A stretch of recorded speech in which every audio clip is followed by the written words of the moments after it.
In this video, we'll look into the verb-object compounds when they are used in the construction of pre-repetition, post-repetition, and topicalization. Let's take a look at the examples first. Explanations will follow later. 你爸爸做不做饭？他有时候做饭。他做饭做得很好。他饭做得很好。今天考不考试？今天不考试。我们每个月考试只考一次。每次考试考1个小时。你今天上不上课？我们今天不上课。我们每周上课上3次。每堂课上50分钟。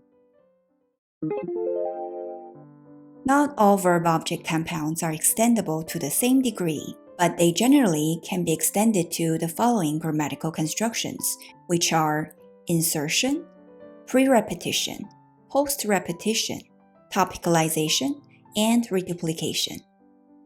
In the previous video, we learned the insertion construction of the VO compounds, where different elements come after the verb part and before the object part.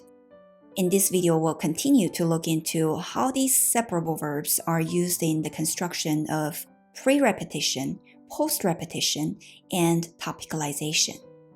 We'll look into the reduplication construction in 2 separate videos to follow. Pre-repetition construction is for asking questions. It's similar to the affirmative negative question. For example, if you want to ask the question, does your dad cook? You can say, 你爸爸做不做饭? As you can see, only the verb part 做 is used to ask this affirmative negative question. As I mentioned in the previous video, it's important to remember that verb part functions as an actual verb, and the object part functions as an actual object.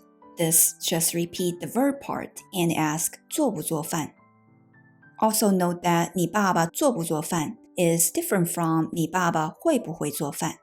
你爸爸做不做饭 is not asking the ability to cook or not, but whether he cooks or not, assuming he can cook.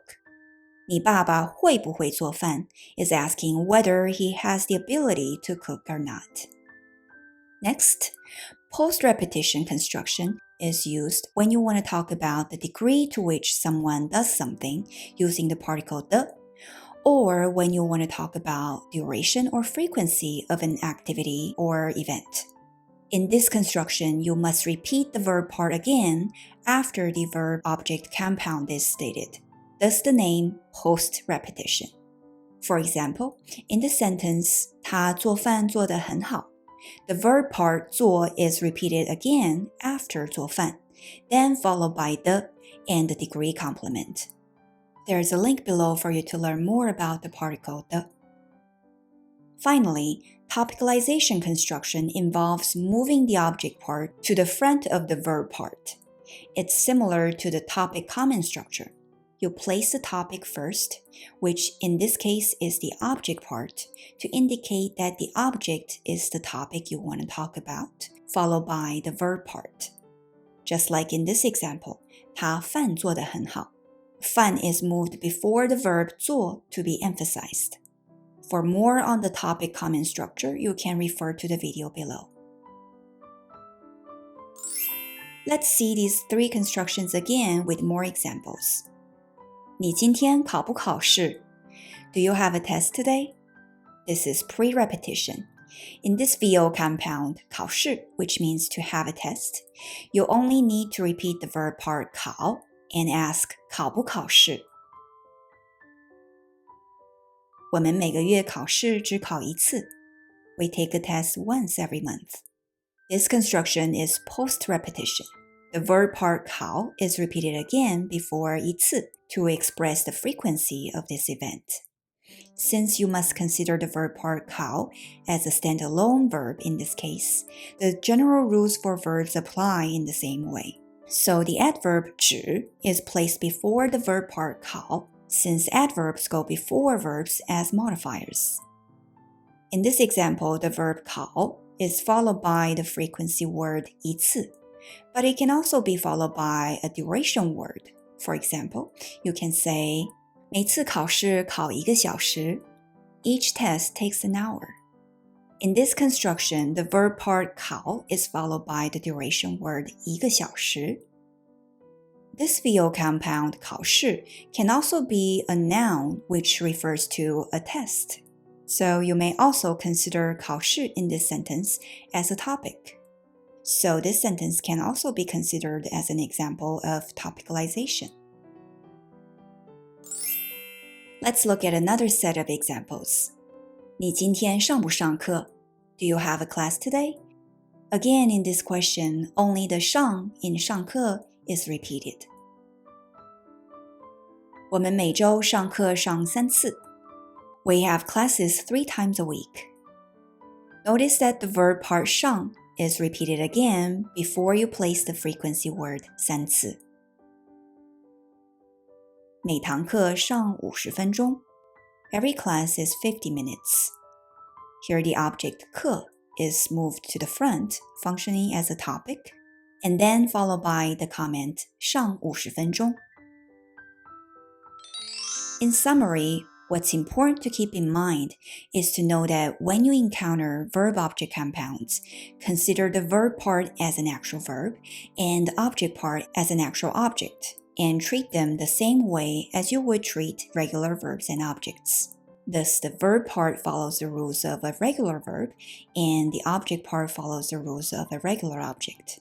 So as you just saw in all these examples, you can say 做不做饭, 上不上课, 考不考试 in pre-repetition construction, or 做饭做得很好, 考试考1次, 考试考1个小时 in post-repetition construction, or 饭做得很好, 每堂课上50分钟, 考试考1个小时 in topicalization constructions.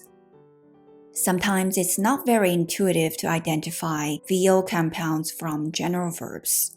So when you learn a new verb, it may be a good idea to check whether it's a VO compound or an inseparable general verb.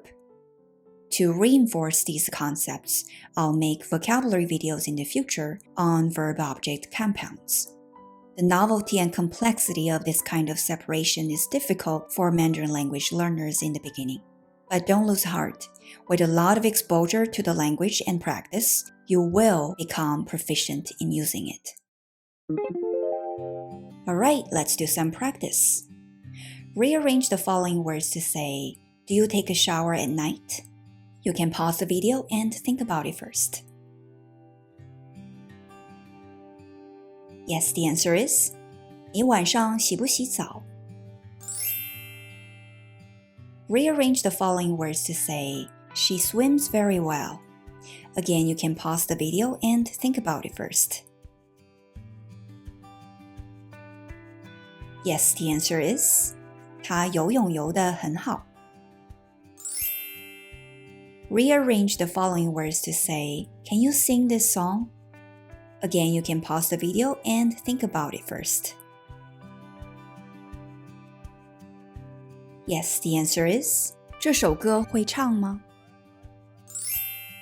These are more challenging, but see if you can answer the following questions based on your own situation. You can leave them in the comment section below.